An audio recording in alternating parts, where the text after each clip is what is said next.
ngayon, tatawagin na natin na magtutunggali sa tapatan ng tapat sa korazon. At ang una kong tatawagin ay si Kapitan Rambo Agapito.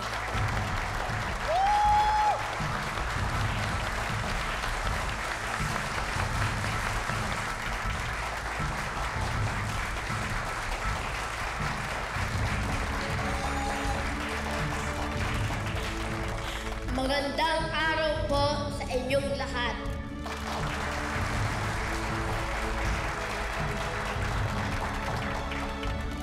At ang pangalawa ko namang tatawagin ngayon, ang dating mayor ng ating bayan, walang iba, kung hindi si Ginoong Eduardo Malaques Sr.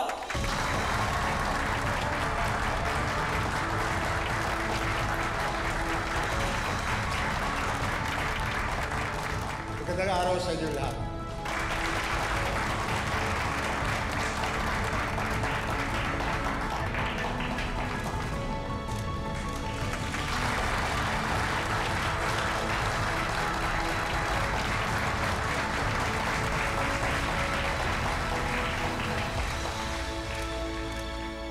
Huwag na tayong magpaligoy-ligoy pa.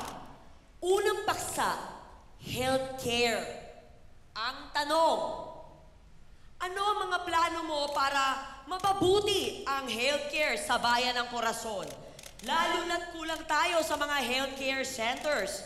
Magsimula tayo sa iyo, Kap Rambo. Salamat po sa tanong. Ang plano ko po ay magdagdag at magtayo ng healthcare centers.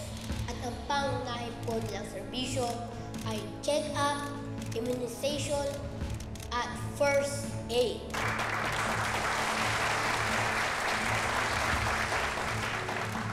At gusto ko din po mag-launch ng mobile healthcare clinic para sa mga residente na nakatira o nasa malayong lugar na mahirap makakuha ng serbisyong medikal.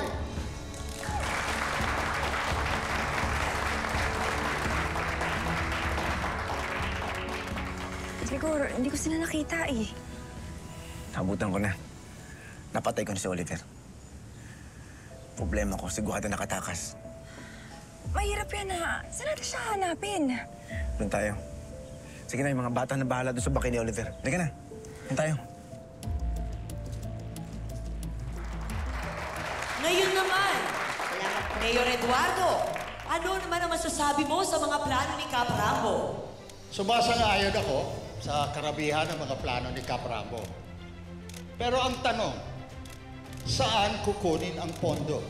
Kaya kailangan magtatag muna tayo ng partnership sa mga non-governmental organizations at sa private sector para sa mga proyektong yan.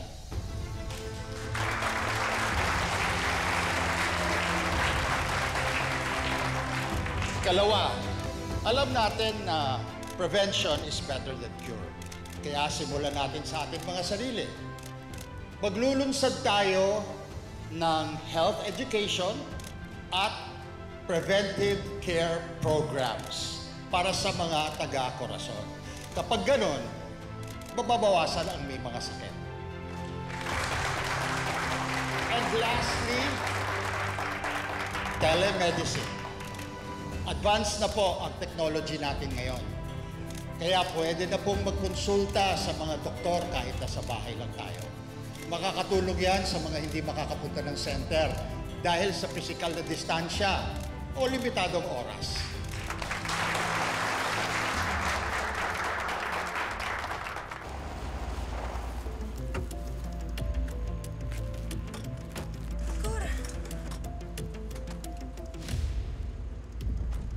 Rag, pwede mong tanong? Kailan niya ba to? May napadaan ba dito? Audi, na babae. Saan ba Santiago Plaza? Tulungan niyo naman ako. May kailangan akong puntahan doon. Please, please, tulungan niyo. Oo, boss. Kaso wala na. Umalis na, boss. Sinatid doon ng kasama namin eh. Saan pupunta? Doon, nagpatid sa may sa may Santiago Plaza, boss. Saan sa Plaza? Papunta siya kay Esmeralda. Tara. Tara na, sakay na tayo.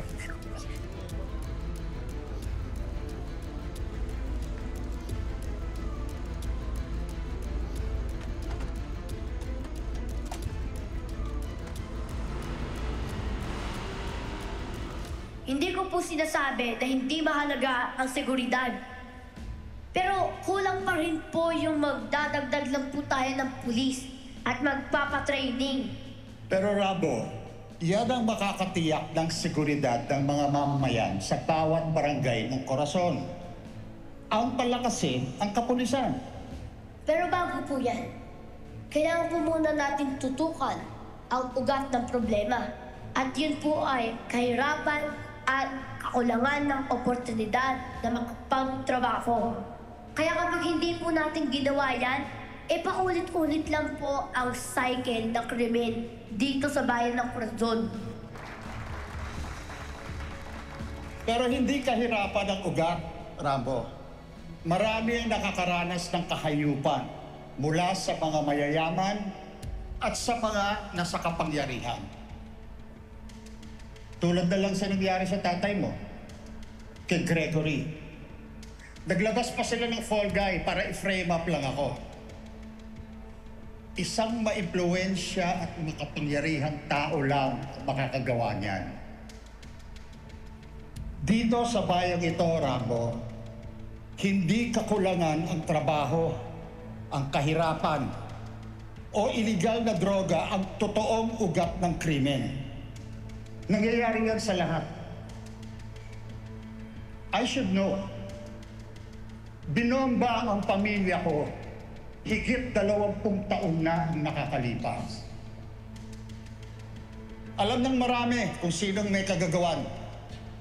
Pero pinili ang magbulag-bulagan dahil sa pananakot ng nooy na sa kapangyarihan.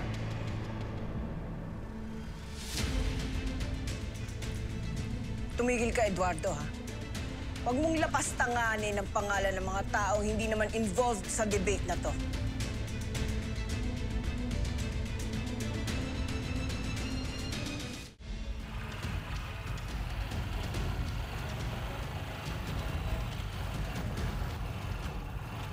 Dito na po. Salamat po.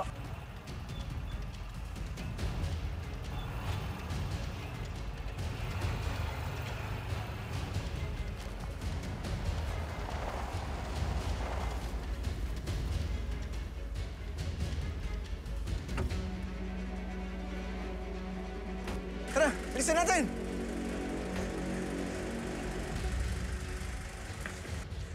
Wala naman ako binabanggit na pangalan, ha?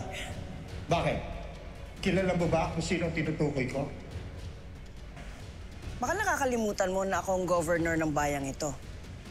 At hindi ako papayag na gamitin mo ang debate na to para magpaawa o kunin ang simpatya ng mga tao. Ilang dekada na ba ang nakakaraan ng mamatay ang pamilya mo? Stop using them! Para lang sa interes mo na maluklok ulit sa pwesto? Come on! Move on! Paano? Hindi pa rin sila nabibigyan ng hustisya. At hanggang ngayon, malaya pa rin ang nagpapatay sa kanila. Naging gobernador pa ng probinsyang ito.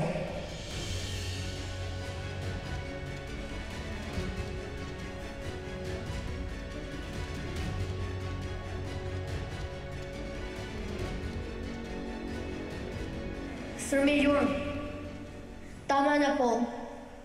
Alam ko po na masakit pa rin po ang nangyari sa inyo noon. Pero tama po si Gob. Para po sa taong bayan, ang debate na to. Kailangan malaman ng taong bayan ang buong katotohanan. Kung gaano kadumi o kasalaula ang pamumuno. Hindi lang sa bayan ito, kundi sa buong Sierra Vedra.